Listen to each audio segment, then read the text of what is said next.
Kennedy and Governor John Conley of Texas were shot in an assassination attempt in downtown Dallas. Just a moment. We have a bulletin coming in. We now switch you directly to Parkland Hospital. It's official. As of just a few moments ago, the President of the United States is dead.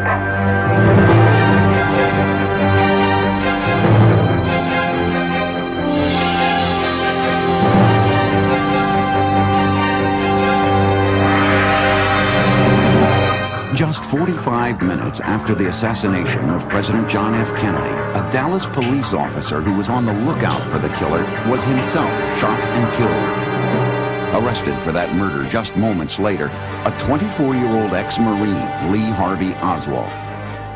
The cops who arrested Oswald brought him downtown to the police station, which was mobbed by reporters desperate for information on the death of the president. Has the gentleman been identified? Yes, sir. He's been identified for killing the officer. Right. Has any identification been attempted for the killing of the president? Not yet. Not yet. But it quickly became apparent that the thin, brown-haired Oswald matched an eyewitness description of a man who had fled a building overlooking Dealey Plaza shortly after the fatal shots were fired. I work in that building. Were you in the building at the time? Naturally, if I work in that building, yes, sir. Back up, man!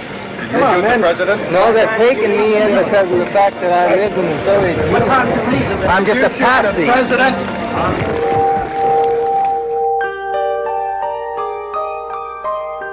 Lee Harvey Oswald was born in New Orleans on October 18, 1939, just 2 months after his father, an insurance salesman, had died of a heart attack. Lee's mother, Marguerite, quickly discovered that caring for her 3 boys, John from her first marriage, Robert Jr., and the newborn Lee, was more than she could handle. She was constantly complaining about not having enough money, not enough food in the house, we were a burden. It was obvious we were a burden. And we felt, this is why she was always shipping us off to someplace, you know. And we understood it. She was having a hard time, but, you know, we wanted to be there. We wanted to be a family type thing. It was natural, but it wasn't to be. In 1942, the 3-year-old Lee and his brothers were placed in an orphanage where they lived with 100 other children. Lee slept in a bed next to Robert, who made sure that no one picked on his baby brother.